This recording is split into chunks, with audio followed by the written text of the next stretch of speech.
Al principio, este video iba a ser completamente diferente. La idea era hablar sobre cómo elegir creer en algo puede impulsarnos a ser mejores, gracias al final de Stranger Things, a tomar un camino que muchas veces necesitamos, que aunque no sea fácil, sin embargo, ocurrió algo que nadie esperaba, el llamado Conformity Gate de Stranger Things. Entonces decidí mejor hacer un video de esto.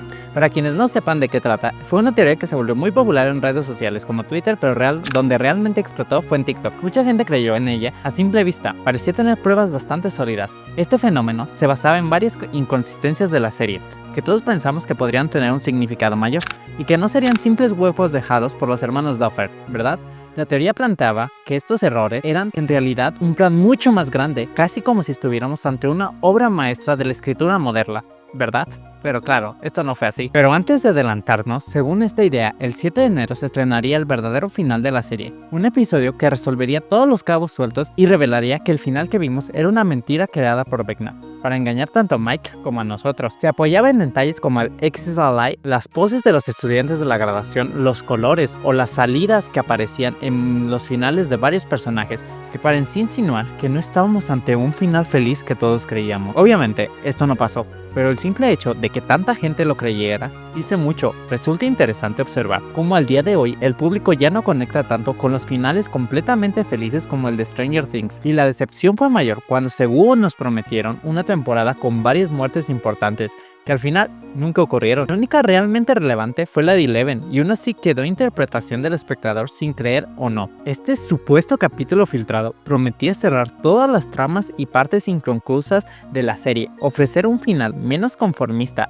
De haber sido real, probablemente habría marcado un antes y un después en toda la televisión. Pero no fue así. Al final quedó claro que no mataron a nadie de forma definitiva. ¿Para qué? Para mantener la puerta abierta a futuros proyectos o regresos de personajes como en spin-offs que ya tienen planeados. Y siendo justos, Stranger Things siempre ha sido así. Desde la segunda temporada he evitado tomar riesgos reales. No es una serie que se haya caracterizado por eso. Nunca la vimos esperando tragedias constantes, sino por la evolución de sus personajes y por el mundo que en su momento se sintió fresco y diferente. De hecho, esta es probablemente la temporada en la que mejor les va a los protagonistas. En la primera, Eleven desaparece. En la tercera, se insinúa la muerte de Hopper y la pérdida de los poderes de Eleven. En la cuarta, Max queda al borde de la muerte y Hawkins prácticamente destruido. Y en esta, nada realmente irreversible. Todo termina con personajes a salvo y un cierre cómodo, quizás demasiado. Pero para hacer un final estuvo bien, simplemente a secas. La escena final fue emotiva y funcionó como un recordatorio de los inicios de la serie, apelando directamente a la nostalgia, y en ese sentido cumplió. Sin embargo, el problema no es tanto en la emoción, sino en lo que lo rodea.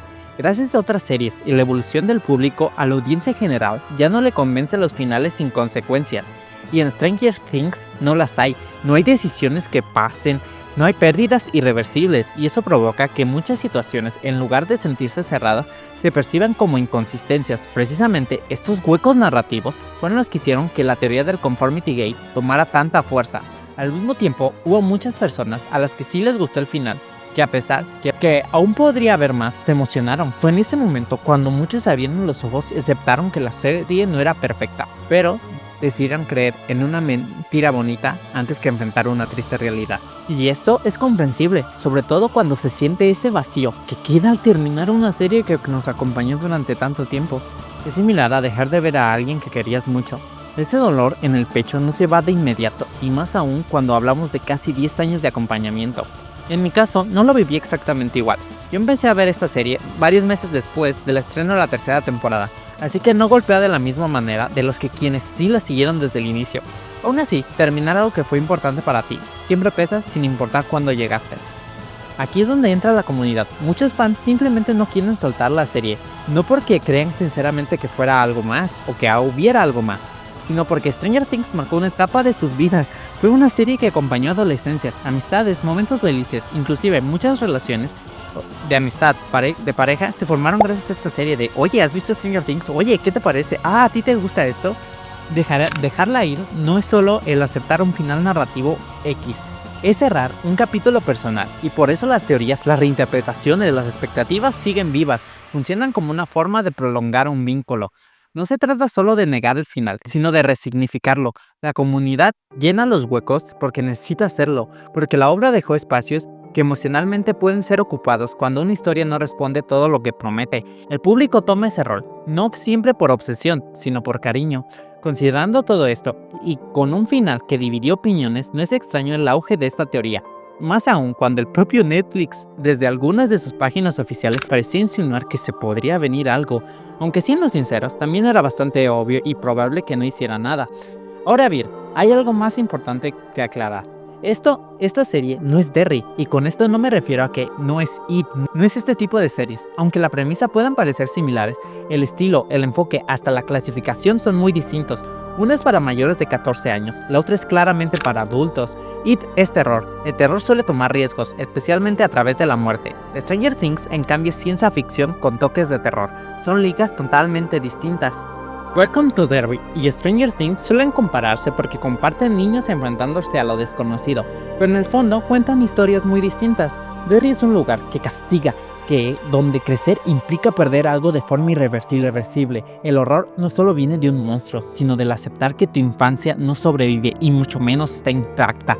En cambio, Stranger Things protege a sus personajes, el peligro existe, el trauma se insinúa, pero rara vez se consuma. Una apuesta por el terror como ruptura definitiva, la otra es ciencia ficción como experiencia de paso, y ninguna es inválida, pero sí se responden promesas diferentes.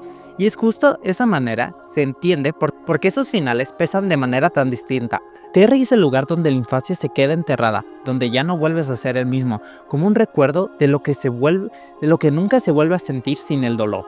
Ahí el miedo no se supera, se hereda, se arrastra y te acompaña toda la vida.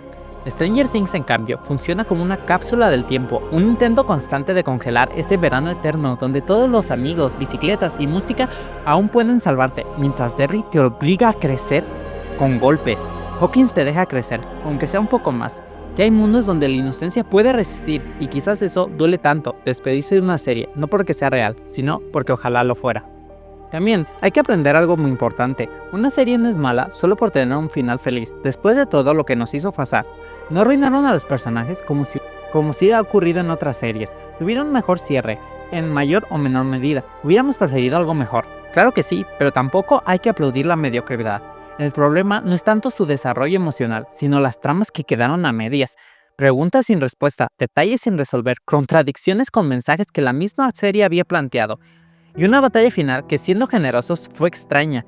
Muchas de esas fallas han sido tapadas por teorías de los fans, y no es válido justificarlo, que lo explicaron en entrevistas. Si algo necesita ser aclarado fuera de la serie, ya habla de una debilidad de la obra. Probablemente por enfocarse en otras cosas, descuidaron estos aspectos.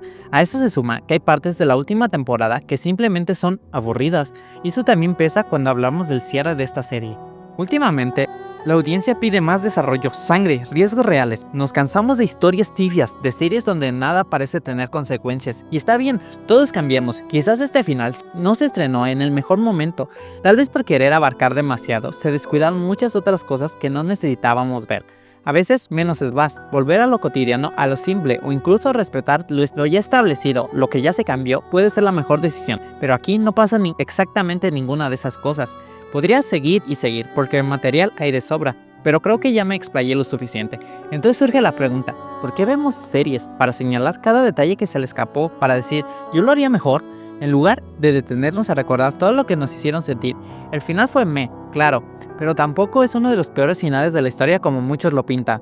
No lo es. Tiene momentos emotivos, buenos y nostálgicos. De hecho, la escena final es casi perfecta. Ver a los niños que alguna vez conocimos crecer y por fin poder volver a sus vidas después de que la infancia se les fuera arrebatada. Tiene un peso enorme. Volver a jugar, ese gesto tan simple que nos mantenía unidos desde el inicio. Saber que aunque ya no estén juntos, ese lazo seguirá, y mientras tanto, la persona que la cambió todo ya no está. Se fue simplemente para protegerlos, dejando claro que todo lo vivido quedará solo en los recuerdos. Entonces, ¿realmente necesitamos más de una muerte, destrucción para que funcionara? ¿Cambiar la tranquilidad por odio habría hecho un mejor final? Creo que no.